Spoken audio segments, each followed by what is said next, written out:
No quiero dinero, quiero estar sano como un gusano, casado con el pasado, cansado de estar pensando, salva mi alma de la celda, que vuelva a la selva libre, como cuando sacaba el libro y sonaba el timbre.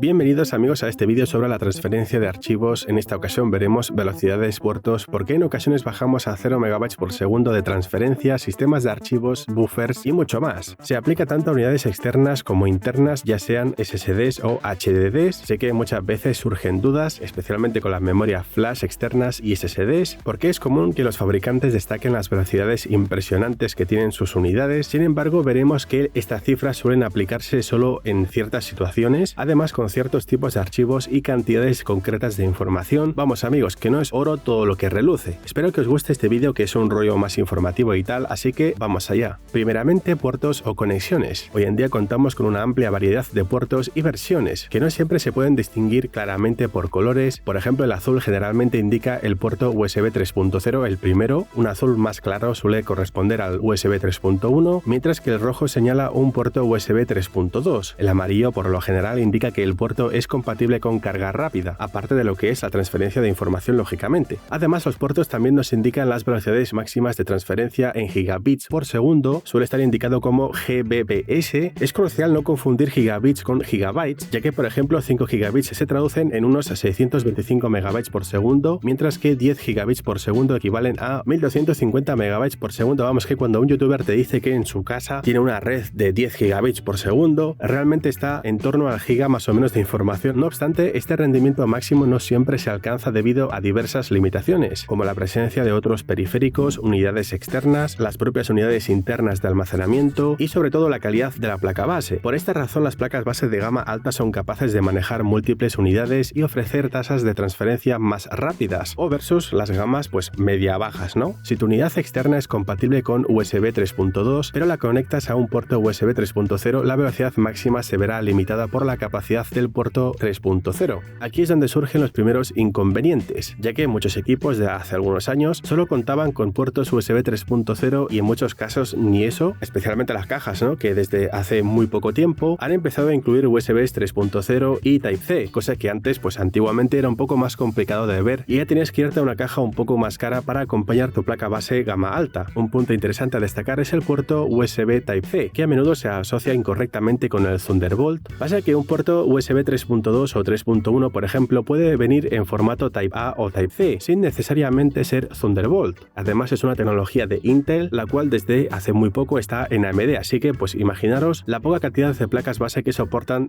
por parte de AMD el famoso puerto Thunderbolt, el súper rápido, ¿no? Es bastante sencillo. Para aprovechar al máximo la velocidad de tu unidad externa, debes usar un puerto compatible que sea igual o superior al estándar de tu dispositivo. Ya sé que a lo mejor estoy diciendo cosas muy obvias, pero como comprenderéis hay mucha gente que no tiene ni idea de esto y es básicamente para hacer un poco de básicos y luego ya vamos un poco con las cosas un poco más avanzadas. Esto también se aplica a las unidades internas. Por ejemplo, hay muchos detalles que considerar con los puertos M.2, los cuales tienen varias generaciones. Eso sí, los primeros son un poco raros de ver hoy en día, pero el verdadero percal se encuentra en las generaciones 3, 4 y ahora 5. Si tu unidad es generación 4 pero tu placa base es Gen 3, no podrás alcanzar las velocidades máximas porque la placa base no cuenta con los canales necesarios. Lo mismo ocurre con las CPUs, ya que no todas admiten Gen 4 o Gen 5, así que todo tu equipo debe ser compatible con la generación o velocidad que quieras alcanzar, y el rendimiento del procesador también influye en el rendimiento del SSD, en este caso a nivel de SSDs internos y NVMEs internos. Por ejemplo, si tomamos una unidad Gen 3 y la probamos con un i3 básico versus un i7 de las últimas generaciones, veremos que con el i7 el rendimiento es superior. Esto se debe a que el procesador juega un papel crucial en la gestión del SSD. A ver, mientras sea algo reciente te vale, tampoco es necesario que tengas el último i9 que hay en el mercado, ¿me explico? Por cierto, algo importante respecto a las generaciones, tened en cuenta que algunos fabricantes, como al final es una pegatina, le ponen generación 4 a cualquier cosa y más bien son unidades entre 3 y 4. Ya mostré la comparativa de unidades que hay en NVMEs generación 4 bastante mediocres, así que tampoco voy a hacer más hincapié en ese tema. En resumen, para alcanzar el máximo rendimiento es fundamental usar la versión adecuada de cada componente. Pasemos al siguiente tema, velocidades máximas y buffer. Dejando aparte el tema anterior, vemos que todas las unidades nos ofrecen un máximo de lectura y escritura, pero este valor no es una constante que nunca cambia, sino una variable, la cual va relacionada con el buffer y quizás es la parte más importante de un SSD. ¿Por qué? Un ejemplo muy sencillo. Imagínate dos vehículos en una carrera, pero ambos solo pueden usar el combustible que tienen en sus depósitos. Uno es un coche de Fórmula 1, el cual es increíblemente rápido y puede acelerar de 0 a 100 o de 0 a 200 en unos pocos segundos, mientras que el otro es un camión, solo va a 90 por hora, pero tiene un depósito enorme de 1000 litros. Pese a que el F1 es más rápido, no llegará ni a la mitad del recorrido si la meta está a 800 kilómetros, mientras que el camión, aunque más lento, completará el trayecto sin problemas. En este escenario, el buffer del SSD sería el depósito de combustible. Dispone de una capacidad limitada y una vez que se agota, la velocidad máxima del SSD se desploma porque básicamente no hay más espacio, o por así decirlo, entre comillas, combustible, porque básicamente hay un límite el cual una vez llenado, y ya entraremos en ese tema, ya la velocidad máxima baja muchísimo. Cuando transfieres un archivo dentro de tu unidad hay un organizador que distribuye los datos en los espacios disponibles. Recuerda que los equipos no entienden nuestro lenguaje, ellos trabajan con lenguaje binario o ceros y unos, así que en esencia el archivo que guardas, una canción, un vídeo, se distribuye en varias celdas o cajas, y además este organizador sabe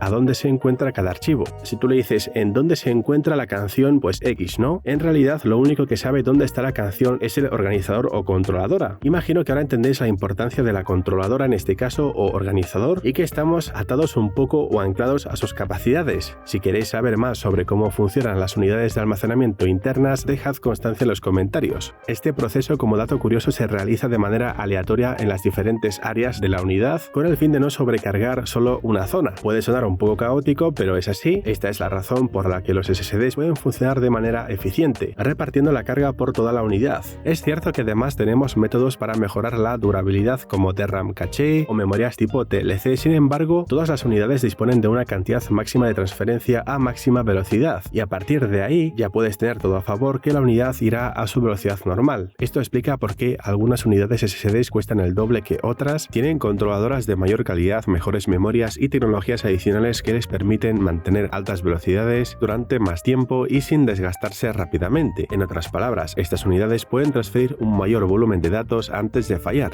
Otro punto crucial es el tipo de archivos que estás transfiriendo. Si trabajas con 20 GB de datos, por ejemplo, al día, probablemente no experimentarás problemas. Los desafíos surgen cuando mueves grandes volúmenes de datos, como varias películas o proyectos pesados como videojuegos. Además del buffer, también entra en juego un verificador de archivos. Cada vez que transfieres algo, el sistema revisa y verifica la correcta transferencia de los archivos, lo que lógicamente lleva su tiempo. Por eso, si estás copiando un gran proyecto en Unity 3D, DaVinci, podrías ver tiempos de transferencia estimados en horas, ya que el sistema necesita asegurarse de que cada uno de los 20.000 archivos, por ejemplo, se transfiere sin errores. Entonces, Calvo, ¿por qué mi unidad baja de 100 MB por segundo a menos de 1? Bueno, esto suele ocurrir por dos razones principales, el buffer y el verificador de archivos. Es probable que tu unidad haya alcanzado su capacidad máxima de transferencia a alta velocidad, o que el sistema esté abrumado por la cantidad de archivos que está procesando, lo que provoca una ralentización significativa. Simplemente cuando se satura la velocidad cae en picado, así que en lugar de fallar, el sistema se ajusta automáticamente y sigue trabajando, solo que mucho más despacio. Aunque hoy en día es raro encontrarse con problemas derivados de drivers mal instalados o desactualizados, siempre es recomendable instalar las versiones oficiales más recientes. A veces el driver genérico no es el adecuado y tu dispositivo podrá funcionar, pero no a su máxima capacidad, como si estuviera limitado a un puerto USB 2.0, o incluso podría no reconocer correctamente la unidad. Si tienes una placa base moderna y de buena calidad, la mayoría de fabricantes ofrecen software automático para actualizaciones de drivers. Además, tanto Intel como AMD proporcionan aplicaciones que permiten actualizar la conectividad, el chipset y otros componentes importantes. En el caso de los portátiles puede ser un poco más complicado según el fabricante. Generalmente encontrarás drivers y utilidades que permiten actualizar todo el equipo con una sola aplicación. Eso sí, para aquellos que utilizan placas base o equipos de origen chino, a veces pueden surgir complicaciones con los drivers, no funciona del todo bien. En estos casos podrías intentar con drivers genéricos y ver si consigues las velocidades adecuadas.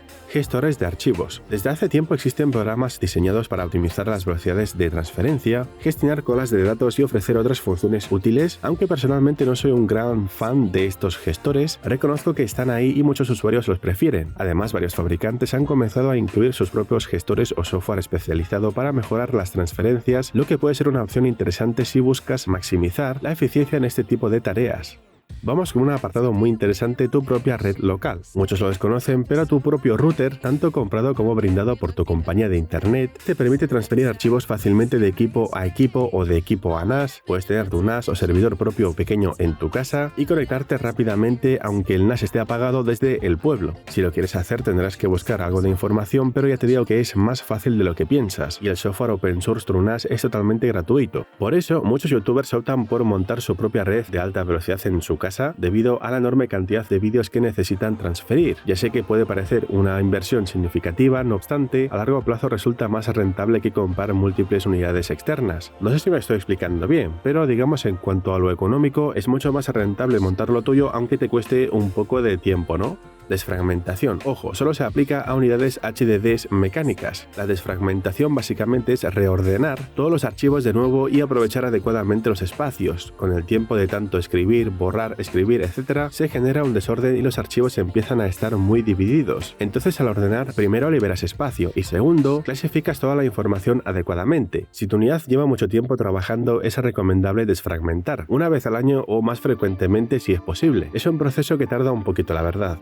Finalmente, no menos importante, sistema de archivos y tamaño de asignación. Si alguna vez has formateado alguna unidad externa, quizás te hayas fijado en esta opción. Sistema de archivos, normalmente en Windows usamos el formato NTFS y el tamaño de la asignación generalmente lo dejamos por defecto. Digamos que cada sistema operativo reconoce su formato o tiene su formato y también hay formatos más universales como el FAT. Sobre el tamaño de asignación ya es más complejo porque el espacio que asignamos a cada espacio, valga la redundancia dentro de tu unidad flash, está directamente relacionado con el tipo de archivos que solemos usar. Es sencillo, si usamos archivos pequeños, un tamaño más ajustado nos irá bien, pero podemos perder velocidad, ya que debemos indexar todo y esto conlleva su tiempo. Para archivos grandes tipo pelis podemos tirar de espacios más grandes y ganaremos algo de velocidad. Si usamos espacios grandes con archivos pequeños veremos que el espacio se llena rápidamente debido a que para un dock de 0.5 MB ocupamos sí o sí 2 MB de espacio. Como he mencionado, cada espacio se debe indexar y si decimos que queremos espacios grandes será más rápido, pero solo es adecuado con archivos grandes. Tampoco es algo súper grave, pero no es recomendable espacios muy pequeños o demasiado grandes.